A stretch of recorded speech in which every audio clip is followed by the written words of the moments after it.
Thank you all for being here today. Today I'm standing with Superintendent Larry Snelling, our Deputy Mayor of Community Safety, Gary Gatewood, our CFD Commissioner, Annette Nance Holt. We also have our OEMC Executive Director, Frank Velez. We stand here today certainly frustrated and angered by this senseless and cowardice act of violence. Last night, our city suffered two devastating mass shootings. One on the far south side that left 4 victims hospitalized. The other was in River North that took 4 lives, and then there are 14 people who are still currently hospitalized. Our hearts are with the families of the victims, and we are praying for full recovery for all of those who were shot. Shootings like these are a tragic reminder of how far we still have to go as a city. Shooting into a crowd of people that's not the best of who we are as a city. It's unacceptable, and we will not stand for that in the city of Chicago. We are frustrated, but we are also grieving. We will not rest until there is full accountability. I'm calling on any Chicagoan who has any information about these mass shootings. I'm calling on anyone who has information to come forward. Come forward to help us find these individuals and bring them to justice. It is going to take all of us to stand together against violence. That is why we say that the job of keeping our city safe is not finished. But furthermore, we are still determined, more determined now than ever, to not allow these events to take us backwards. We cannot allow these types of acts of violence to escalate or be normalized. We are mobilizing now to make sure that this incident does not return and bring about more violence. Our Chicago Police Department is working with the families, and victim services are being provided and resources to the families of these victims. Today is certainly a difficult day for our city. We all need to continue to come together and work even harder to stem this senseless violence. I'm grateful to our first responders who showed up the way they always do, as heroes, saving lives and bringing calm to what was a very chaotic event and scene last night. And with that, I'm appreciative of the Superintendent of the Police Department, Larry Snelling, and he will speak to you more about these incidents.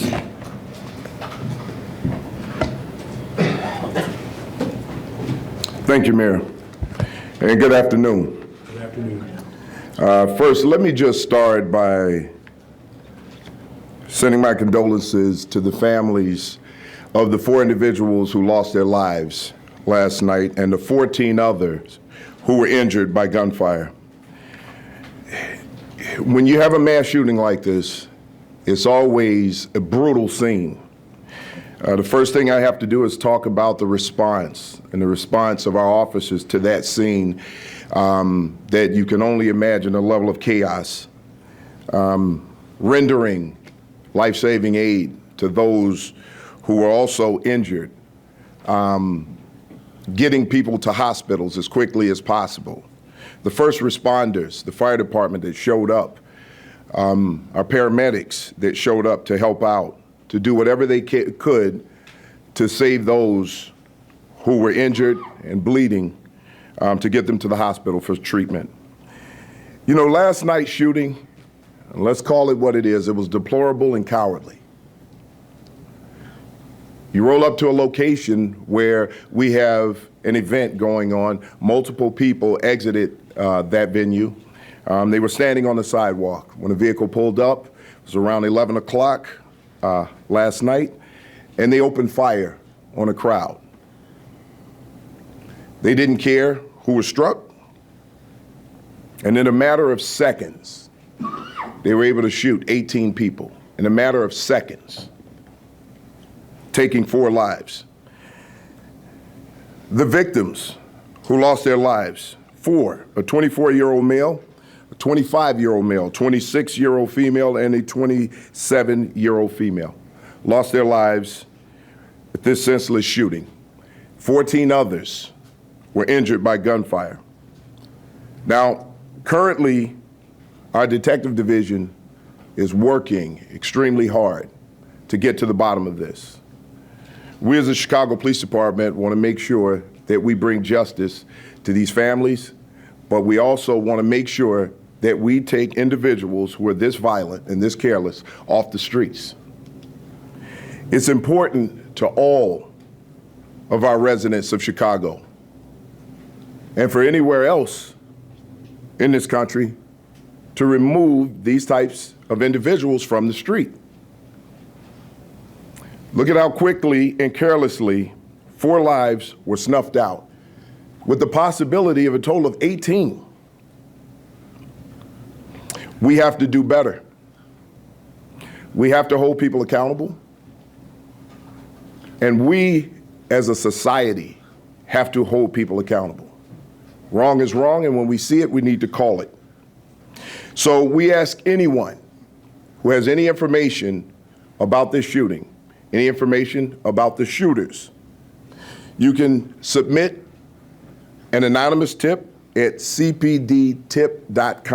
That's cpdtip.com. It's an anonymous tip that could help our detectives get to the bottom of this. The Office of Victim Services is responding to this shooting currently. They're out talking to the survivors. They're visiting the hospitals, and victim services will be available for not only the victims, but the families of the victims who have been harmed by this particular act. All the services are confidential and free. Anyone in need of crisis counseling and support can contact the Office of Victim Services by phone. The number is 312-745-6340. Again, the number is 312-745-6340, or you can email victimservices@chicagopolice.org. When we talk about gun violence, and this is something that we just talked about recently, it can affect anybody at any given time, innocent bystanders, those who are targeted and those who are not. These careless acts take lives, creates trauma, fear across our city. Keep one thing in mind, this was an isolated incident at that particular location. It was a space that was rented out for this particular event. As we move forward throughout the weekend, we know it's going to be above 90-degree weather throughout the weekend. We have the NASCAR event going on the 4th of July. Now we know during this weekend on the 4th of July, every single year, people gather. They get together. We have to do this responsibly. If we see things going on out there that we know has the potential to lead to violence, we need to do everything that we can to report that. Report that to the police. If you've heard it before, it sounds like a cliche, but if you see something, say something. It's important. Lives can depend on that. So what I can assure you is that the Chicago Police Department will be out in full force, making sure that we're keeping the city safe and protecting lives from one end of this city to the other. We will be out there to do the work that the Chicago Police Department has been doing to protect people and to keep everyone safe. With that, I'll now turn it over to Deputy Mayor Gary Gatewood.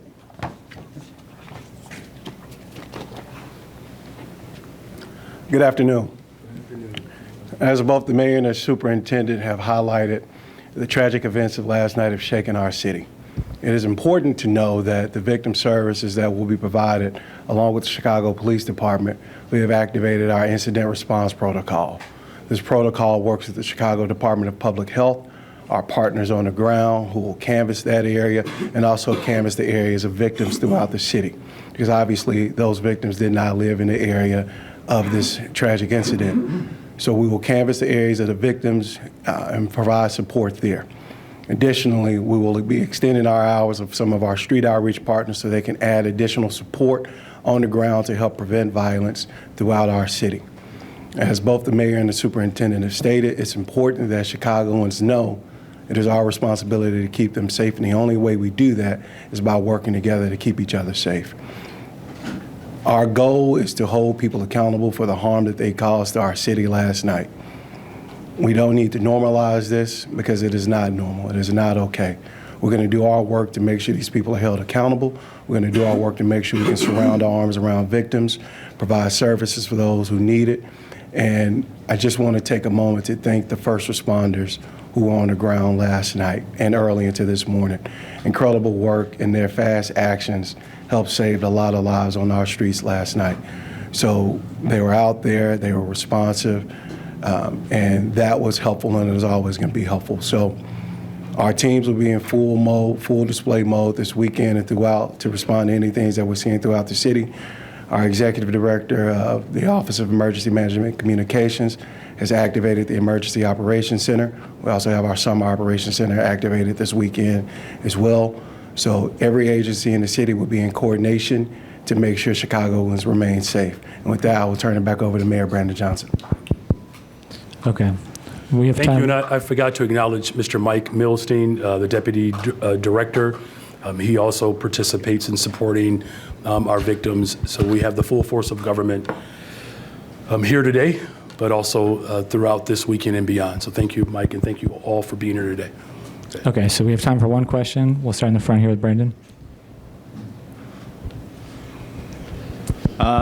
So over the years, I've spoken with hip-hop groups, promoters, venue owners, and they've all said the same thing about how difficult it is to throw these types of events, not just in Chicago, but nationwide. And maybe this is either the best or worst day to ask about this, but do you feel like the stigma surrounding these types of events are unfair? Does it outlaw hip-hop culture? But then also, was law enforcement aware of this event, and was there any increase in presence at the time? Well, the first thing, let me just say, violent individuals showed up to a scene and opened fire indiscriminately on people. That in and of itself is terror and an act of hate. That's what we're focused in on right now, is that these individuals who are responsible have to be held accountable. And to the people of Chicago, anyone that knows anything about what was involved last night, they should come forward, because we have worked too hard as a city to build safer communities. And as the superintendent has indicated, in this isolated incident, we cannot allow that incident to define us as a city, and it doesn't define us as a city. As far as police presence and what was known, I'm going to defer to our superintendent. Yeah, just to answer your question on a couple of things. You know, one, it's like anything else. If you had an Airbnb across the street from your home, you would want to make sure that the people who are renting it out know and understand who they're renting it out to. That's one. I can't speak about the culture when it comes to this particular event. This was a private event. This wasn't something that was on the police department's radar because it is a private event.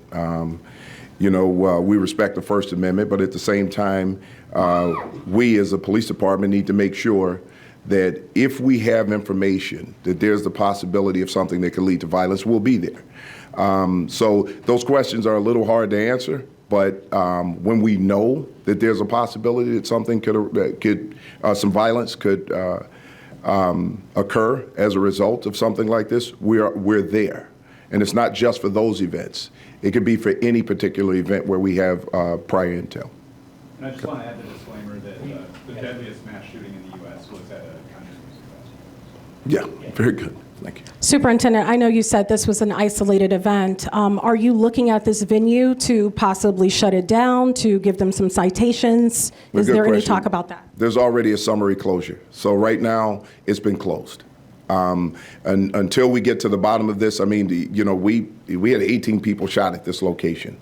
There is a summary closure in place, and we're going to continue with our investigation. I mean, right now, we're working with our federal partners. The ATF, our CJIC Center, is doing the investigation on the shell casings. We're working diligently to make sure that we get to the bottom of this. Superintendent, I guess I'd like to ask this of you, but maybe if the mayor wants to weigh in as well. Can you speak to the kind of the overall holiday weekend safety plan? And in light of what happened, will there be extra attention paid to downtown or any other particular areas of the city just to make sure things are safe? So here's what we're doing. We're distributing our focus on violence across the city evenly. We obviously, where we know that there's a greater potential for danger, for violence, we have a more laser-focused initiative when it comes to that. But at the same time, we're making sure across the city as a whole that we have a focus, because it is the 4th of July. I mean, violence could spike up anywhere. And we want to make sure that we have enough resources in these locations to get it done. Now, do we have plans around particular areas? Yes.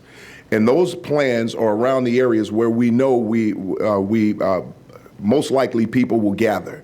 You know, our beaches, the lakefronts, parks, things of that nature. We want to make sure that we keep those locations safe, because you'll see an increased number of people in those locations. But we have resources out everywhere, and it's not just the Chicago Police Department. We've reached out to some of our partners across the city to make sure that we have additional help. We've also reached out to our community members to make sure that they understand that they need to take a part in this and get information to us when they can. Superintendent, I know you mentioned this wasn't. I'm sorry. Oh, I'm sorry. Sorry, Mr. Mayor. No need to apologize. I just want to add one other thing to everything that Superintendent Stelling said is absolutely right. Strategic deployment throughout the city of Chicago. That includes expanding the hours of our CVI workers. We're going to expand those hours to 3 a.m. And then we have our entire summer safety operations site where all of our agencies are working collectively together to ensure that we keep people safe throughout the city. Please, you had a question for the superintendent? The question is, was any particular individual targeted at the River North incident? Wojo, we don't know right now. That's part of the investigation. Clearly, the group, there was some target, some way. This wasn't some random shooting where someone just decided that they were going to shoot at this particular group of people. Obviously, there's a motive there, but we don't know exactly what that motive was. But it is safe to say that this venue was targeted. And can you give us a little bit of the narrative on the other mass shooting incident? We haven't really talked much about that one. Well, right now, we've got limited information on that. It looks like that, you just had a group of people, not a very large group of people, who were out, and we had some individuals walk up on foot and fire shots at these individuals. So that's still under investigation also. Thanks, sir. Hi, Superintendent. Can you speak to the conversations happening right now that this is tied to 2 specific gangs and concerns about retaliation considering that? Well, I won't speak to, because again, it's still under investigation, but what I can tell you is this. There's coordination. Not only coordination with our local partners here, but also our federal partners when it comes to the possibility of this being some kind of gang conflict, things of that nature. But we're also making sure that anything that we uncover and there's a possibility of retaliation, we would have an idea of where that retaliation could occur, and we would put resources in place to prevent that. Thank you. Hi, Superintendent. Hey, how are you, Heather? With the Illinois or with the United States House on the verge of approving the reconciliation bill that includes $45 billion more for immigration and customs enforcement, has the Chicago Police Department changed its approach to working with federal agents, now seeing that the federal government is not just targeting those with criminal records, but everyone who is essentially not a citizen? Well, Heather, that would that you'd have to be a lot more specific with that question when you ask changing our relationship with our federal partners. Right now, our relationship with our federal partners is centered around violent crimes and our response to violent crimes and violent criminal acts. That's how we work with the federal government. We don't work with the federal government when it comes to immigration. We are strictly prohibited from doing that. We don't ask people about their status. And let me just make one thing clear, and this is one of the things that's a little upsetting to me about this idea that the Chicago Police Department is working in immigration enforcement. When we do that, what we're doing is we're stoking fears in those people here who may be undocumented, who are also victims of crime. And they're less likely to call us to report those crimes because they're afraid that we're going to do something that we're not doing. So I just want to be clear to everyone that the Chicago Police Department does not enforce immigration. We do not work with ICE when it comes to immigration enforcement. And we want to make sure that everyone in this city who is a victim of a crime has the opportunity to call us without fear and report that crime so justice can be served. Thanks, Superintendent. I'm wondering if you have any information on how many gunmen, possibly in the River North shooting last night, what type of weapon or weapons were used, and when there's any arrests at this point. Well, right now we do know that there's a possibility that there was a rifle used in this. There were 2 different calibers of shell casings recovered. To the number of gunmen, we're not sure. I'm not sure right now. I don't want to get ahead of that investigation because it's still being investigated. They're still pulling down camera footage and going through these things. So until we have more concrete facts, I can't give you an exact number, but there were multiple shell casings found at the scene. Superintendent, can you talk about where specifically the canvassing is happening, since no one involved was from River North? Where exactly are cops focusing their investigations today in the city? Well, first off, the investigation starts at the scene because it is a crime scene. Inside, outside of locations. Some of our squad cars are part of a crime scene where our officers took people to the hospital and they were bleeding inside of our squad cars. This is the kind of chaos that we deal with on a daily basis and the work that police officers do. But at the same time, as we gather more and more and more information, we will then know where to put those resources. Right now, it's still early in the investigation, so it's hard to say exactly where everything is going to be. So once we get a little deeper in the investigation, talk to more witnesses, talk to the victims, start to get statements, we'll have a better idea of where we're going to deploy people. Hi, Superintendent. This is also possibly for the mayor, if he would like to comment as well. Alderman Riley is calling for Artis' business license to be revoked. Their license is related to operating a restaurant. They don't have a public place of amusement license or liquor license. And as you mentioned, the space was rented out. Some would say that the owners could have never predicted that this could have happened outside of their establishment. Is it too soon to consider revoking the business license in its entirety, and do you support that? Well, here's what I'll tell you right now. It's still early. We still need to do a full investigation. However, right now there is a summary closure. I believe that that's the right thing to do at this very moment. Just to ensure that while we're doing this investigation, nothing else happens, right? It's all a part of the investigation. The other part of that, I'll allow the mayor to talk a little bit. Thank you for that question. What we do know about this business and this establishment, this was a business that, quite frankly, was a restaurant that was a safe space, in particular for the LGBTQ plus community. In fact, if I understand their structure, this was one of those bring your own, if you will, establishments. So, do we have an opportunity to look more strategically around how venues are rented out? Of course, we're, always going to look towards finding ways in which we can, ensure safety in all of our establishments. But I want to be absolutely clear that this was not a club, it was a restaurant. The owners have demonstrated a great deal of thoughtfulness around just their business plan and ideal and its motivation. And, as a body of government, it's always useful for us to figure out ways in which we can innovate, retool, or reconsider our approach to make sure that, we do everything in our power to eliminate these type of incidents from occurring. Thank you for that question. Thank you. My question is for Superintendent. In the past, you have mentioned that you guys work with nonprofit organizations over at the neighborhoods to prevent or fight violence. Can you elaborate about what type of coordination are you working on for this weekend, especially in areas where we know or see more shootings, Little Village, back of the yards? Can you elaborate on that? The mayor actually talked a little bit about that earlier with the CVI workers.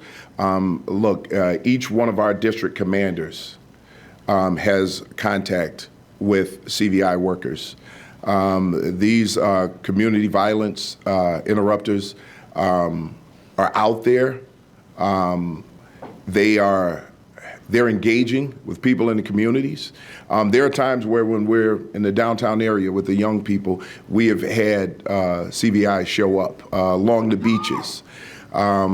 It's important work, but it's also important to have our community members, because you also have community leaders who are out there doing similar work. So it's going to take everybody. So it is a part of the strategy. It's always a part of the plan.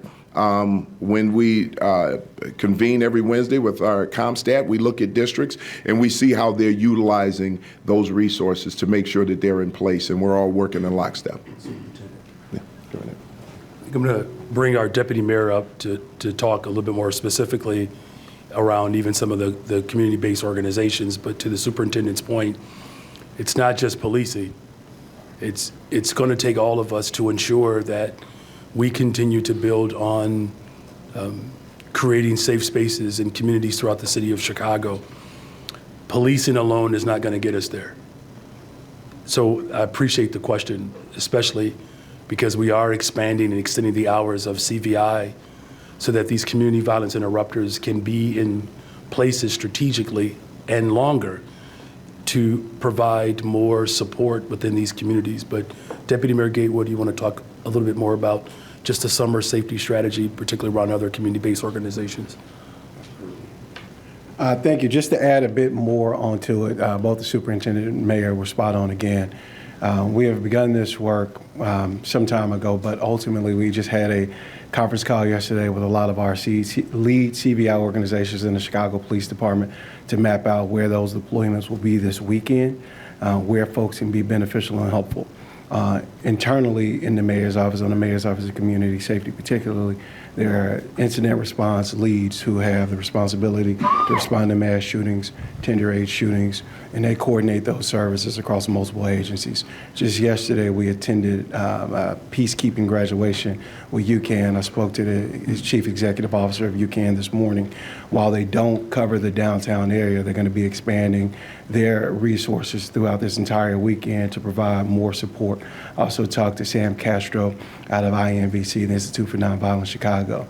I've asked him to help coordinate along with Elvis Ortega from our team internally what that response will be with our community violence interrupters throughout the entire city. Again, as the mayor mentioned, those hours are extended, but also the hours are extended with our victim services partners.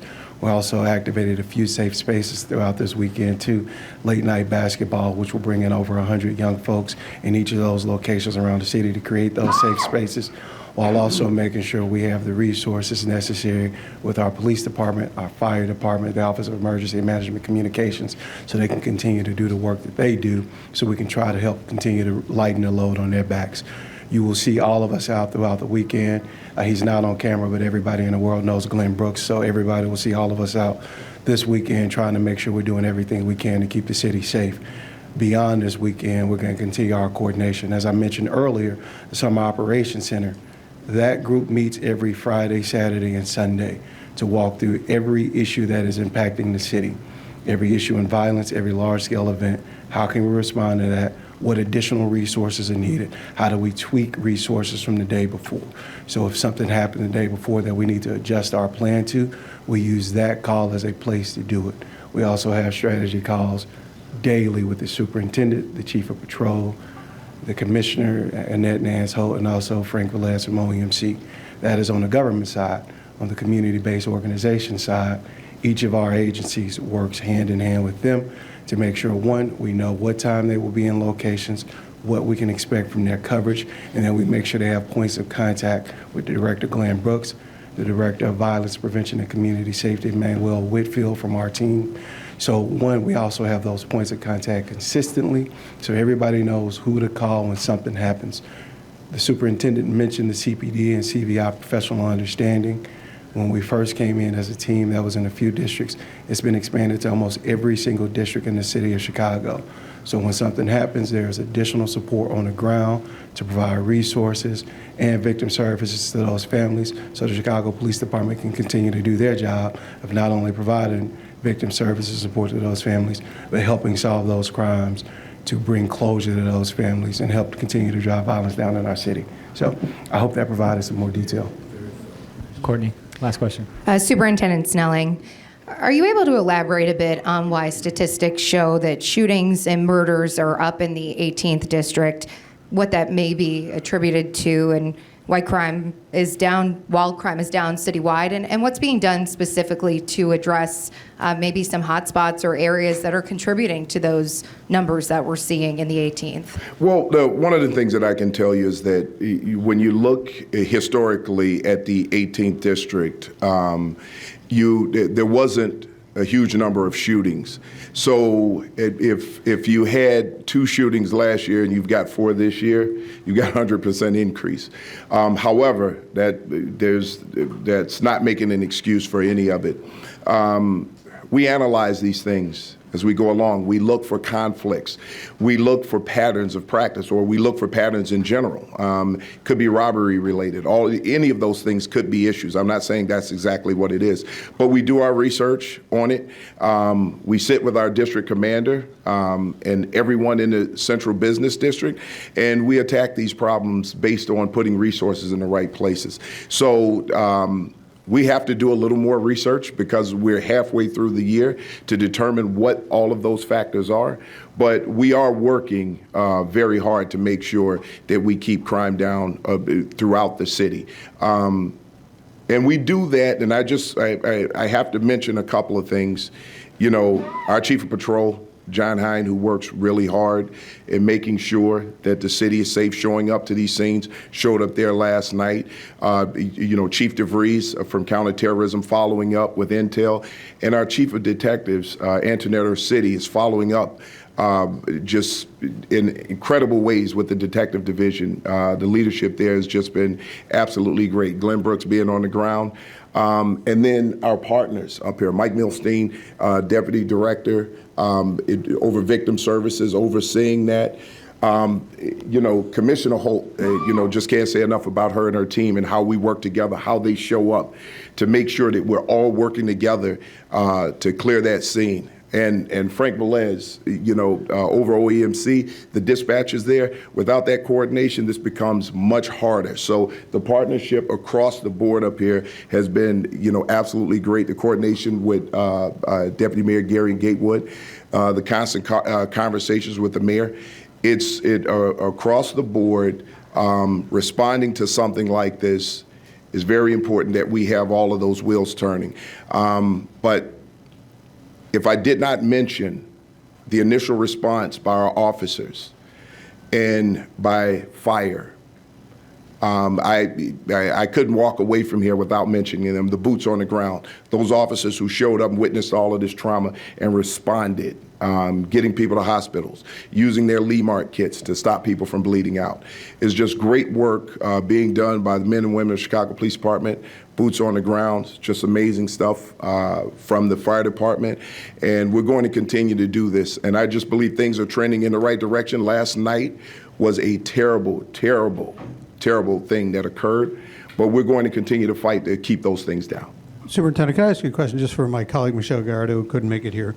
Can you address some of the talk on the street that perhaps this was a retaliation shooting, that some of the folks who were shot had been making fun of someone else who was shot and killed on 87th just a couple of days ago? Well, Craig, I like the way you stole that question, but just real quick right now, I can't confirm or deny that right now. We are continuing to gather facts about this, and the more information we have, because I don't ever want to stand up here and give you information that we can't prove concretely. Right now, everybody's working across the districts, across bureaus, and we're going to make sure that we get to the bottom of this. And as soon as we have some facts that we can hang our hats on, we'll get you that information. But you're looking into it. Absolutely, absolutely. We look into every possibility that where we can solve a crime. So yes. Thank you. Okay. Thank you. Just want to make sure that thank you, Superintendent.